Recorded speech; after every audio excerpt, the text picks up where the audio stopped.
আপনার কি হিসাব আছে কিংবা মনে পড়ে গত বছর বিদ্যুতের কাজ করতে যেয়ে বর্ষাকালীন সময় একজন লোক তার প্রাণ হারায়? কতজন লোক প্রাণ হারাইছে বর্ষাকালীন সময়? আপনি কি এটা মনে পড়ে? মনে পড়ে না, একটু মনে করেন। যেই বৃষ্টির সময় আপনি ঘরে বসে পরিবার নিয়ে ভুনা খিচুড়ি খান, ইলিশ মাছ খান, সেই বৃষ্টির সময় এই লোকটা পরিবার রাখা পরিবারের বাইরে এসে আপনার ঘরের বিদ্যুৎ নিশ্চিত করার জন্য কাজ করতেছে। এই লোকটা ইচ্ছা করে আপনার লোডশেডিং দেয় না। এই লোকটা আপনার বাসার লোডশেডিং কিংবা কারেন্ট যাওয়ার জন্য দায়ী না। যেই কারেন্টের লোকেকেও আপনারা গাইল দেন, ওই কারেন্টের লোক বৃষ্টিতে ভিজে ট্রান্সফরমার কাজ করতে আছে।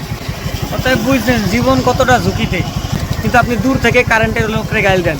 বাসায় কারেন্ট নাই রেখে বকাঝকা করেন, কিন্তু একবার ভাইবে দেখছেন এই বিদ্যুতের কাজ কতটা ঝুঁকিপূর্ণ, তাও এই বৃষ্টির দিনে।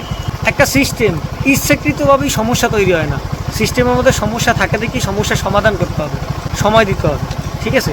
দূর থেকে একটা সিস্টেমকে বা একটা টিমকে, একটা বিভাগকে গালাগালি করে লাভ নাই। দেখেন বর্তমানে সবাই সমস্যায় আছে, অর্থাৎ ধৈর্য ধারণ করেন এবং তাদের জন্য দোয়া করেন। কারণ এই মানুষটা তার পরিবারের সাথে আজকে সময় কাটাতে পারতো, এই মানুষটা ছুটি নিয়ে আজকে কাজটারে অবহেলা করতে পারতো, এই মানুষটা জীবনের ঝুঁকি নিয়ে কাজ করতেছে, তাদেরকে সম্মান করেন।